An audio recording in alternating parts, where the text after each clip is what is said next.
Hey, welcome to the Perfect Provisional Seminar. My name's Jethro L. Bennett. I'm a highly skilled patent writing inventor and designer, and my mission in this seminar is very simple.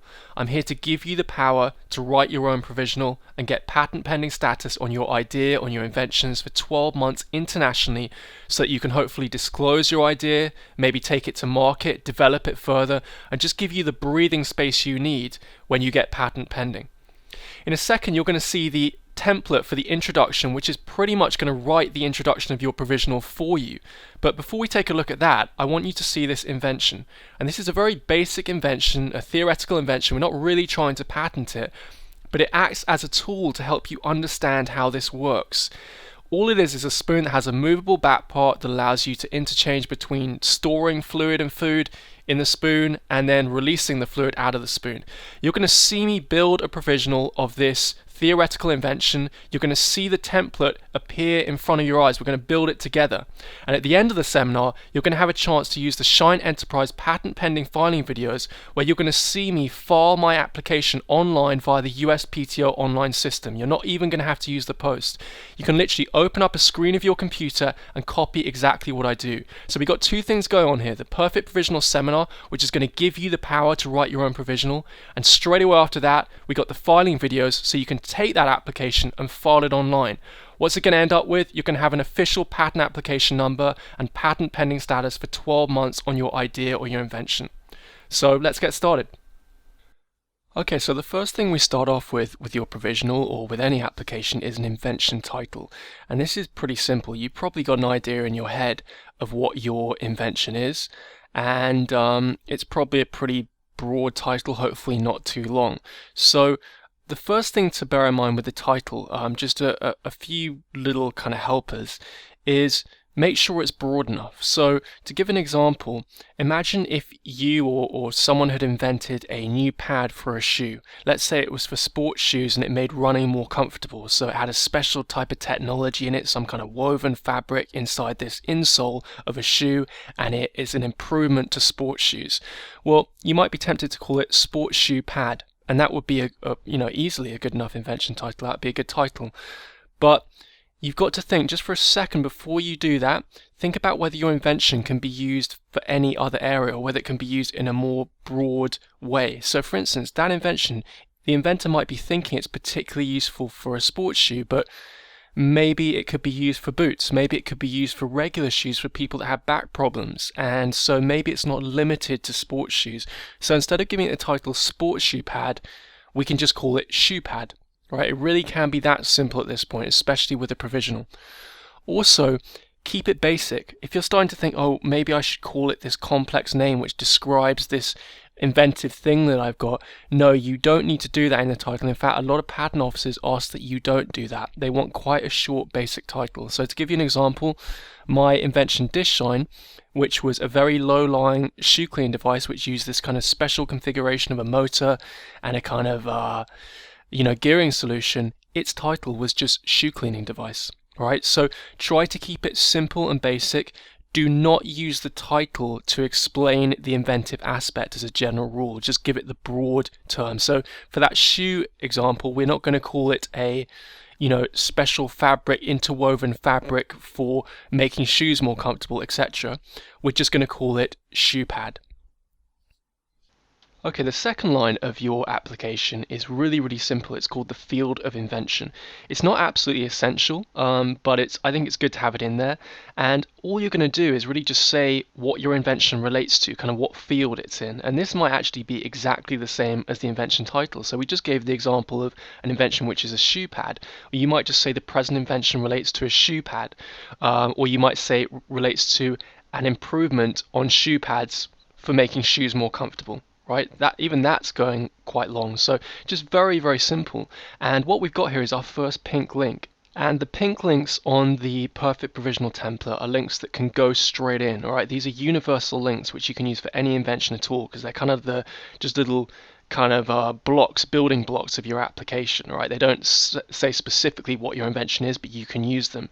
So in this case, we've got the present invention relates to a kitchen utensil device. All right, I could have gone further and said the present invention relates to a kitchen utensil device for storing and draining fluid. And as we're going to see with the invention, the inventive aspect is this ability to interchange between storing and draining fluid in the spoon.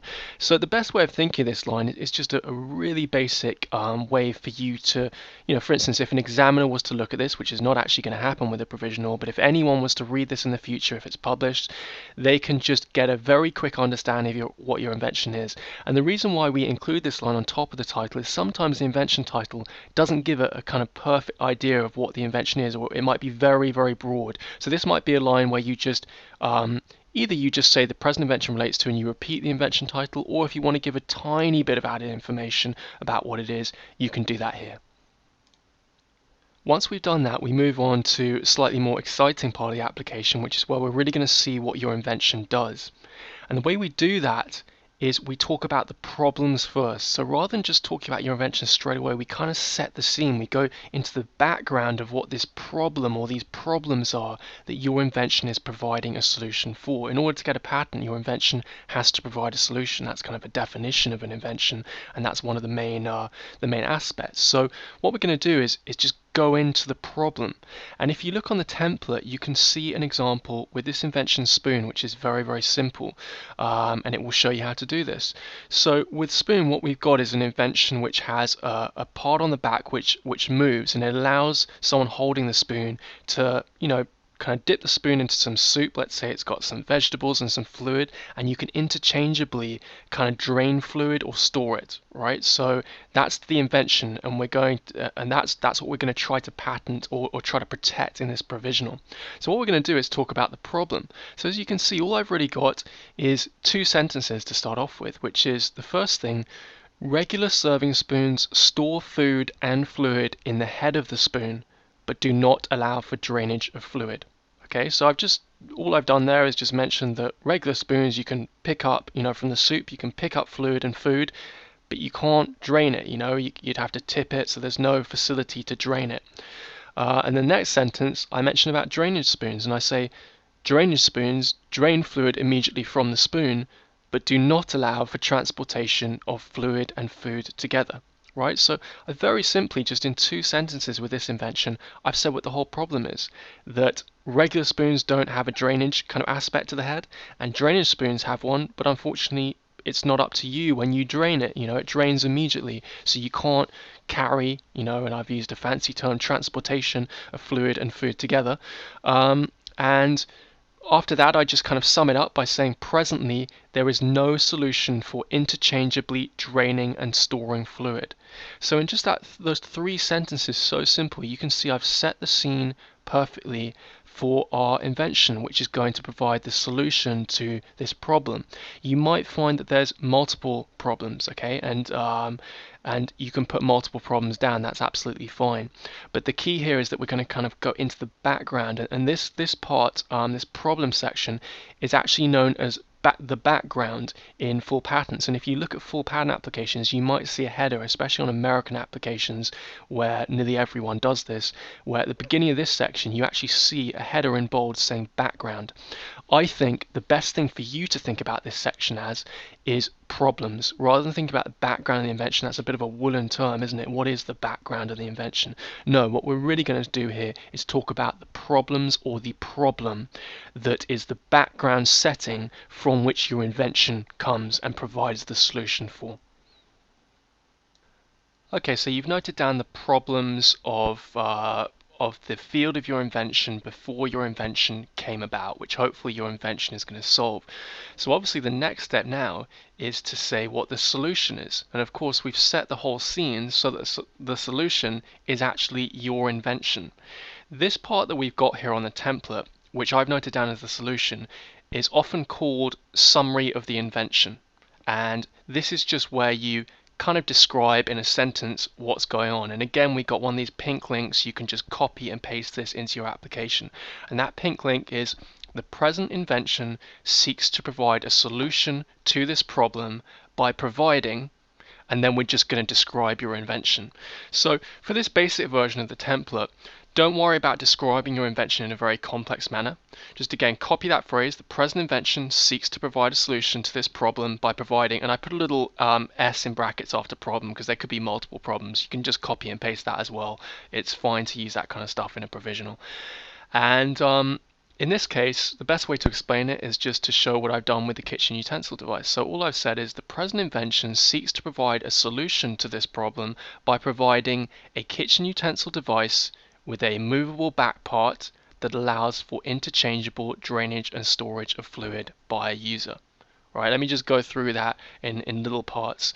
So the first thing I've done, just one thing, when you want to, when there's anything you don't understand, the best thing to do in almost every case is to break it up into parts. So I'll go through that in little parts. So the invention seeks to provide a solution to this problem by providing a kitchen utensil device. This is just the title of our invention, or the general description of our invention, with a movable back part. Okay, this is where I've mentioned the key part. With your invention, there might be one really key thing that really sums up the whole invention, one part of your invention that's the inventive part, or it might be a collection of 2 or 3 things that work together to provide this kind of innovation for your invention. So in this sentence, if we can, we're really going to try to sum it up, by mentioning that key thing. So we've got a kitchen utensil device with a movable back part, and that movable back part is our kind of key aspect. And then I just said that allows for interchangeable drainage and storage of fluid. Okay, that's what the invention does. That's really what it's all about, isn't it? And that's how it's useful and what this back part is for. And then I say by a user. This is just quite a nice bit of information for you, that when you're describing your invention, you might often want to say someone does something. Okay, you can tell just by the way I say that it sounds unprofessional. In a patent application, you don't say someone holds the invention. You call an active person who plays a part or who uses the invention anyway or participates in it. You call that a user. So I just say interchangeable drainage and storage of fluid by a user. So let me just repeat that one last time so you can see what a quick summary of the invention is. The present invention seeks to provide a solution to this problem by providing a kitchen utensil device with a movable back part that allows for interchangeable drainage and storage of fluid by a user. You could have said that in many different ways, but you can see that kind of sums it up.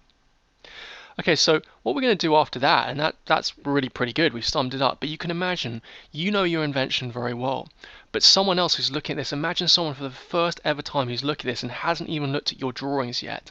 They might not understand what that is. What is this back part? We don't really understand. So what we do is we do what I call a basic description of how it works. Okay, in this next sentence, and it might literally just be 1 or 2 sentences, might just be one, we're just going to mention only the essential aspects of the invention, of your invention, and we're just going to kind of back up that last little summary sentence we just had, which kind of explained it, just to kind of flesh it out so it's more understandable what's going on. So let me just read this through first.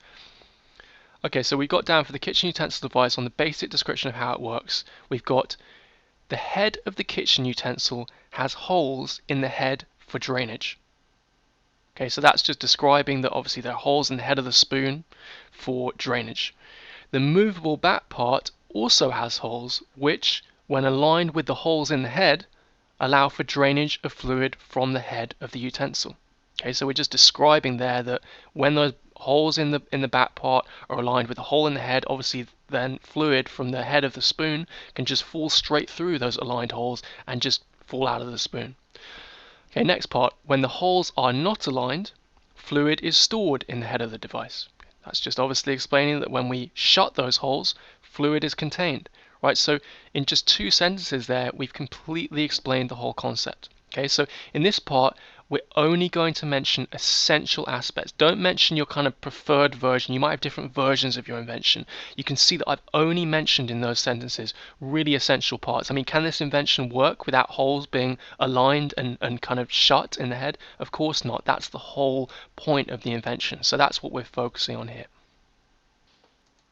And now that we've described your invention and the kind of essential thing that your invention is, if you've got anything to do with your invention, if you've got a version of your invention in your head and it's got a really important kind of part of it, and I'll give you an example in a second to show what I mean, a really important kind of ideal version, something that goes on the invention or how it works in an ideal version of the invention, which isn't essential. If there's anything really important like that, just to really bolster this kind of understanding of the invention, we can mention that here in the most important preferred aspects little section. Again, this could be nothing, it could be one sentence, it could be 3 or 4. So if we look at spoon and we look at this kind of basic invention we've got here, one thing that I think is really, really important in the preferred version of the invention is this switch we've got on the top of the handle. Now, we don't need that switch. I mean, you could move that back part without any switch at all. It could just be attached to the bottom of the spoon or attached anywhere, and you could just, with your fingers or your hand, you could actually just manipulate it directly.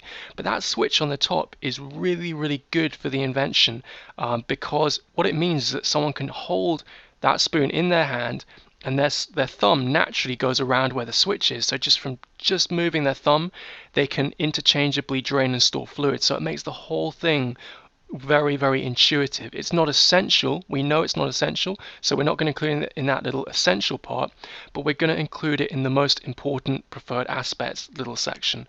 So what I've got here, I'll just read it out, is we start with preferably. Okay, this is kind of quite important. When we mention an ideal feature, a feature which is in your ideal version of the invention but isn't absolutely essential to the invention, the way we signify that in an application is signify to anyone reading that this is not an essential aspect of the invention, but it's something that is a kind of ideal or preferred aspect, is we just say preferably. You might also see in some applications a phrase such as in a preferred embodiment of the invention, right? Embodiment just means version of the invention. So the easiest way to do it is just start every sentence with things like this with preferably. So I'll read this out what we've got. So we've got preferably the utensil has a button type switch on the top of the handle so that fluid can be interchangeably drained and stored via movement of the switch, which moves the movable part. The intent of the switch is to make it extremely intuitive for a user to change between drainage and storage, so that the user can change between drainage and storage simply by moving the switch with a thumb. Okay, so the first sentence, I've just described what the thing is. I've just described it's a button type switch. You can see that's a really kind of general kind of description of what it is. Okay, I might call it something different. I could call it a better name, but to be honest, especially in a provisional, but in any application, this kind of would be good enough. So we got a button type switch on the top of the handle so that fluid can be interchangeably drained and stored.